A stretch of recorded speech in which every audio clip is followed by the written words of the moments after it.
Hello, hello, my little chicken nuggets.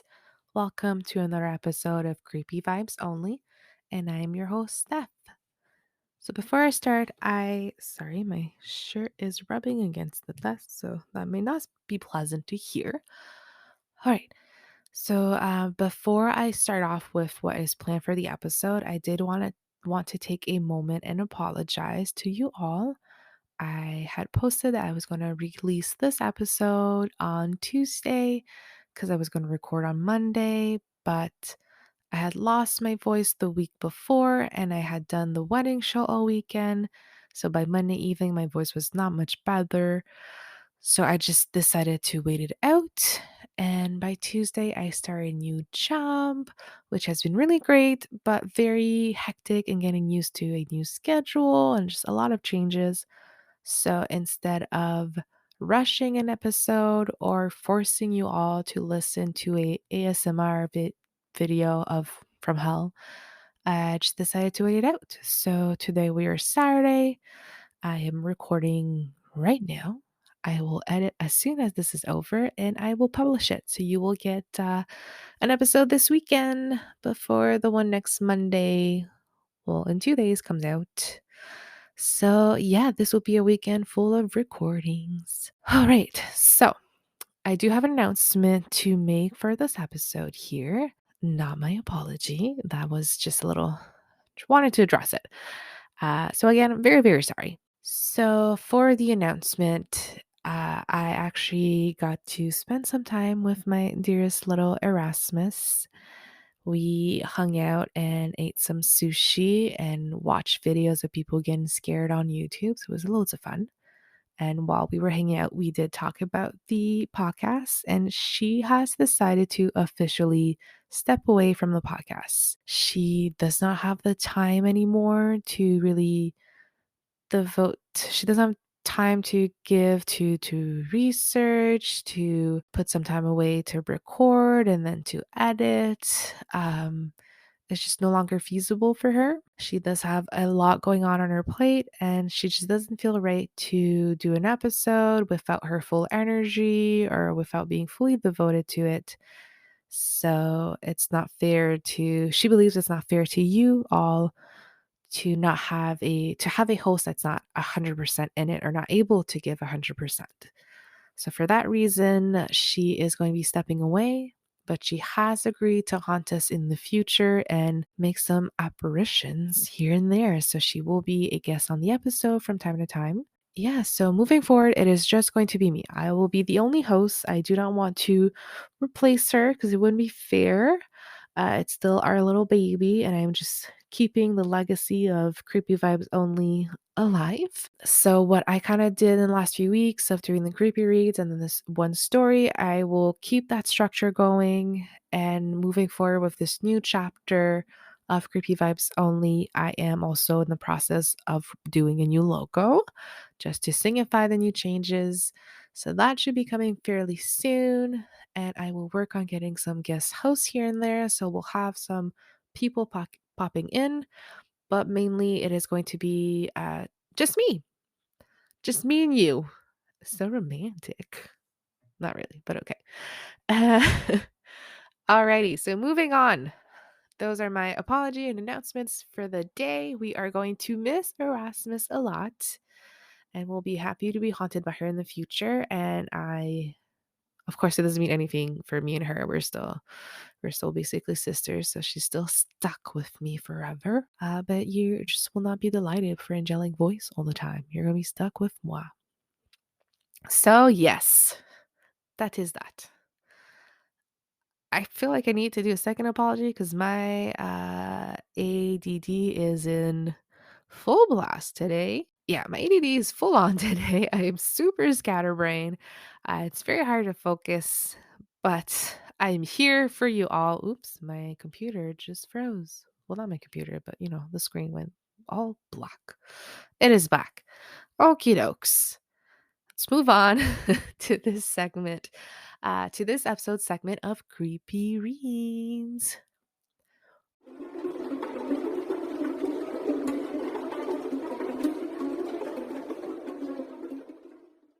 All right. So this story was a posted on Reddit by Fading Laurel. They posted this story on Ghost Stories, and I asked permission to share on the podcast, and they agreed. And we're very excited to have their story shared because it is a great story and very topical for us. So here we go.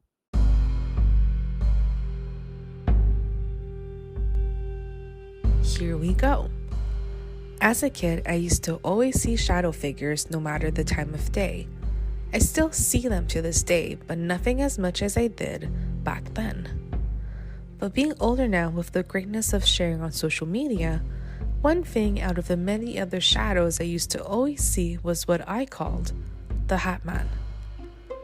Funny enough, that's what he was actually called by the others, but mine looked a tad bit different to pictures online or what others have drawn.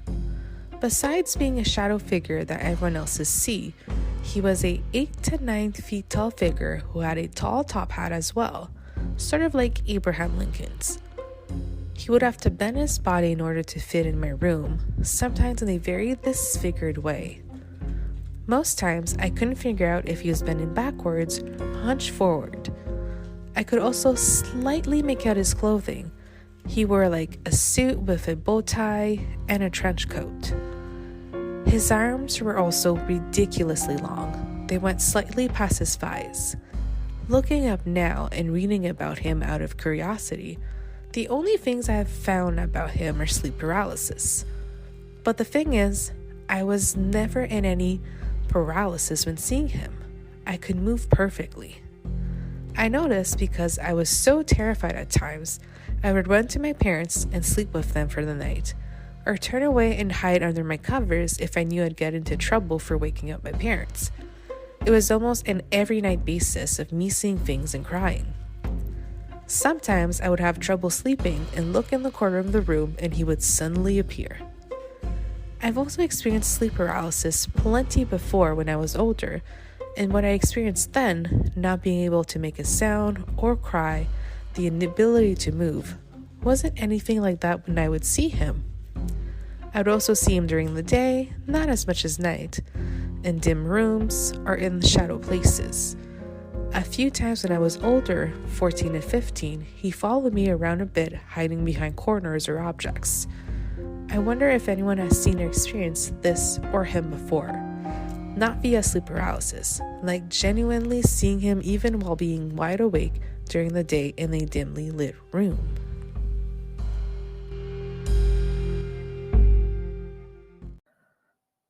Oh my goodness, that is creepy. Um, I'm very sorry that you're being stalked by the Hat Man, Fading Laurel.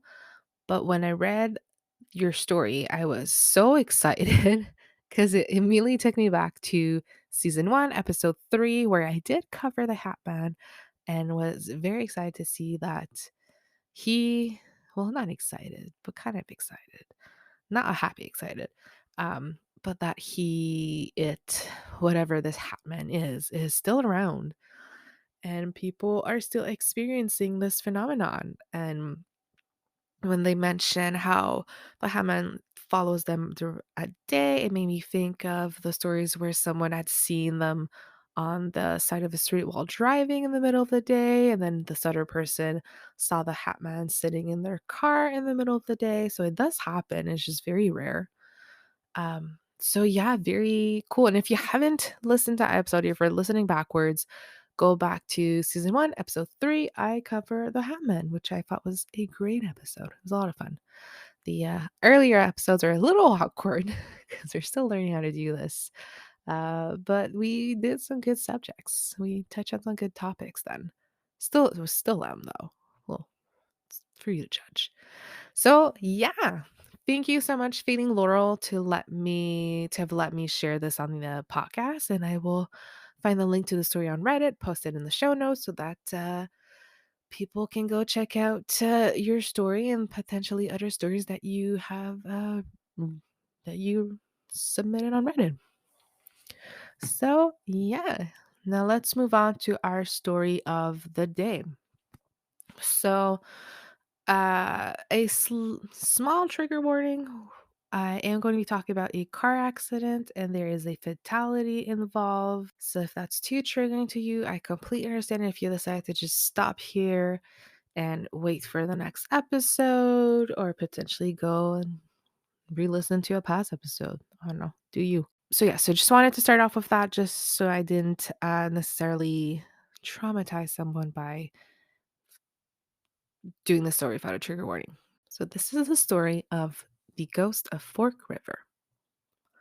On March 7th, 2015 at 12:24 p.m., the Spanish Fork, Utah police force received a phone call about an overturned car in the icy water of Fork River. The car accident had actually happened the evening before around 10:30 p.m. Jennifer Grosbeck was driving back from visiting family when she lost control of her vehicle and struck a cement barrier while crossing the bridge over Fork River. This sent the car flying over the bridge and landing on its roof into the river. A nearby neighbor had actually heard the crash, but the car landed in a spot that couldn't be seen from the bridge, so they dismissed the sound. The cement barrier was actually blocking the car from view, so the accident was only discovered the following morning when a local fisherman went down to the embankment to set up for the day. This is when he spotted the red sedan overturned in the icy river and called the police. The sedan had been in the icy water for 14 hours at this point. First responders rushed to the scene. As the firefighters and police officers were assessing how to get to the car and turn over the car from the bank, they heard a woman call out, "Please, you have to help me. Help! Help me! Help me!" Immediately, the first responders rushed into the icy water to save the trapped woman. Unfortunately, they were too late. Jennifer, who had been driving the car, had passed away the evening before at the moment of the crash. But everyone had heard a woman calling for help. That is when they saw the car seat in the back. Jennifer was traveling with her 18 months old daughter, Lily. The first responders found Lily unconscious, hanging upside down from the car seat with her head inches above the water. As they pulled her out of the wreck, her eyes started to flutter. The responders on scene form a human chain and pass the infant to the paramedics on site who started CPR. Lily regained consciousness at the hospital and made a miraculous full recovery. The fact that Lily survived the crash alone is a miracle.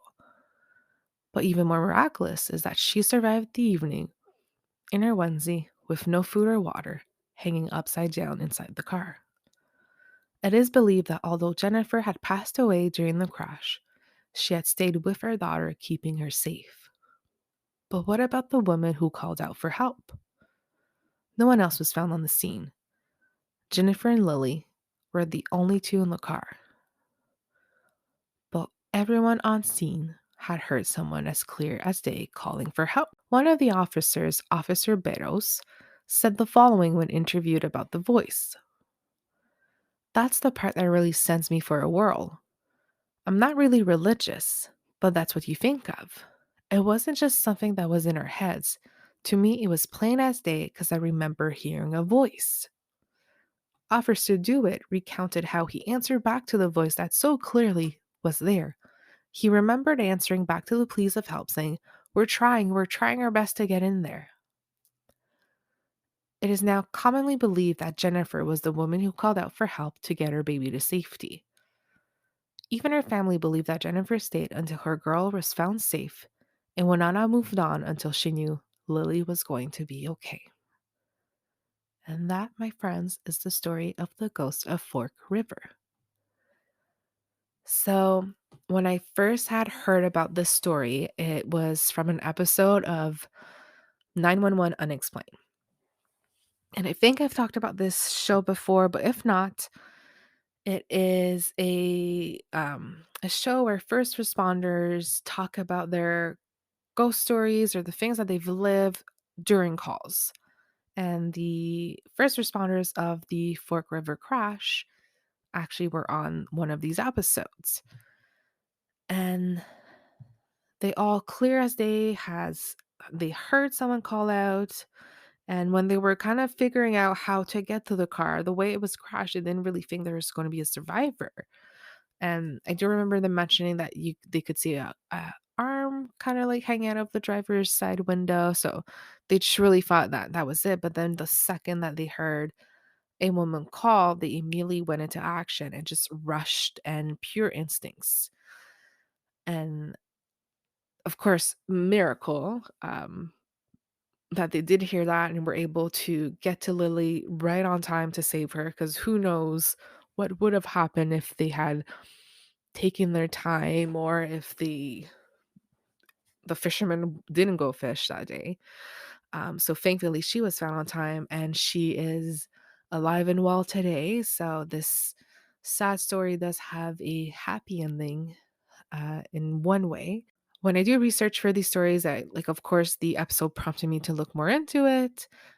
It is going to be a short one, but I've just this story, every time I hear it, I just get full like body goosies, and just I had to share it with y'all. But I did read a couple of articles just to make sure that like I got the story right. And in one of the articles, they did go through different theories of what they thought people had heard, the voice specifically. So they kind of talked about two types of theories, one being a crisis apparition. So a crisis apparition is either an apparition of sorry ghosts that shows up once to say their final goodbyes to their loved ones and family members, or is a ghost that appears in a traumatic incident. So we kind of have the two factors here. So, of course, the car crash being traumatic for Jennifer as she did pass, sadly. But then her daughter was still there. So what is believed is that she did move on and she stayed with her daughter to to keep her safe, and the love that she had for her daughter was so strong that it kept her alive, and it also managed it gave her the abilities to manifest and scream out for help until eventually Lily was found. Then another fear is that once Jennifer passed away, she became her daughter's guardian angel. Milo may start barking. He seems upset because a neighbor arrived home, and how dare they open their car door while he's napping. Very rude of them. So going back, so people believe that Jennifer is now Lily's guardian angel, which is whether or not we believe in angels, I think it's a beautiful thought to know that unfortunately she no longer has her mother on earth, but her mother is there with her everywhere and keeping her safe. So who knows what it was. One thing to note is that this isn't like something recurring, like it only happened during the accident. There's been no claims that Jennifer is sticking around, that people have heard voices after in that spot or around. So it really was a one-time thing. So a very sad story, but at the same time, I find it beautiful that she was able to save her daughter and touch so many people at the same time. So that is all I have for you today. I will see you all again in 2 days. So very soon. I hope you have a good rest of your weekend and a good start of next week.